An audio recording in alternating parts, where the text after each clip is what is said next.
Welcome back, dear students. In previous video, we discussed about the import procedure. Now let's discuss some points regarding the export procedure. Dear student, export is one of the major components of international trade. Export facilitate international trade and stimulate domestic economic activity by creating employment, production and revenues. Business export goods and services where they have a competitive advantage. Export procedure starts with the getting an order. The exporter of goods is required to register with various authorities such as the Income Tax Department and Reserve Bank of India. In addition to this, the exporter has to appoint agents who can collect orders from foreign customers. The Indian exporter receives orders either directly from the importer or through the indent houses. Next step is obtaining export license. After getting the order from the importer, the Indian exporter is required to secure an export license from the Government of India, for which the exporter has to apply to the Export Trade Control Authority and get a valid license. You can get a license from here too. The quota is referred to as the permitted total quantity of goods that can be exported. Next point is collection or collecting goods. The exporter collects the good as per the importer's order after obtaining the export license. If the exporter is the manufacturer,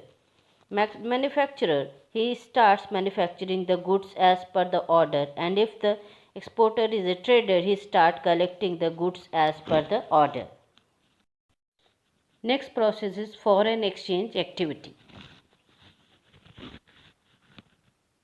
Foreign exchange rate signifies the rate at which the home currency can be exchanged with the foreign currency. The rate of Indian rupees against the American dollar. The foreign exchange rate fluctuates from time to time. Thus, the importer and exporter fix the exchange rate mutually.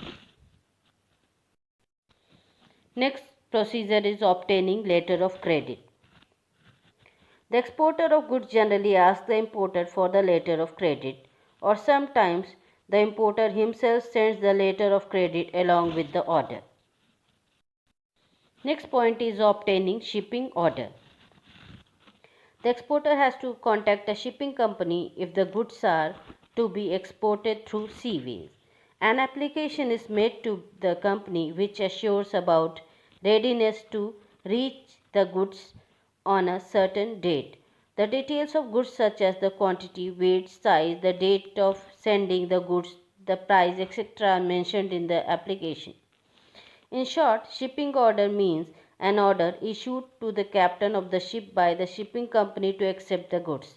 In the case when the exporter wants to export the goods in a large quantity and wants to book the whole ship, it is called a charter. The agreement between the shipping company and the exporter to keep the whole ship on the rent is called charter party agreement. Next procedure of export is payment of excise duty. Following formalities are performed by the agent, including for export the goods, the forwarding agent first obtain a permit from the customs department. He must disclose all the required details of the goods to be exported, such as nature, quantity and weight, to the shipping company. The forwarding agent has to prepare a shipping bill order. The forwarding agent is required to make 2 copies of the port challan and pay the dues. The master of the ship is responsible for the loading of goods on the ship. The loading is to be done on the basis of shipping order in the presence of custom officers. Once the goods are loaded on the ship, the master of the ship issues a receipt for the same. Next point is packing and marketing of the goods. Packing is very important in international trade. The goods are to be transported for a long distance. Therefore, it should be packed in such a way that it does not get damaged due to transportation or due to humidity in the atmosphere. Sometimes shipping companies also consider the size of the packing while determining the fare. The packing must be done as per the packing instructions mentioned by the importer in the order. Marking of the same important details related to the goods on the packing is also necessary. Detail like the name, address of the importer and exporter, the name of the destination, port, weight of the goods, etc. are mentioned in the marking. Next procedure is getting insurance of the goods.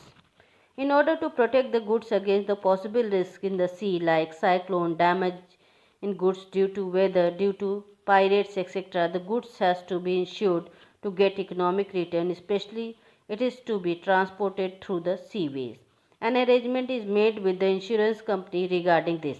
The exporter obtains the cover note after paying the premium determined by the insurance company. The insurance company issues the policy against the cover note.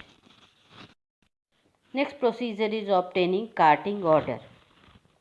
Carting order means permission of boarding goods on the ship. The exporter has to make an application to the port authority from where the goods are to be exported in order to obtain carting order. Next procedure is made receipt.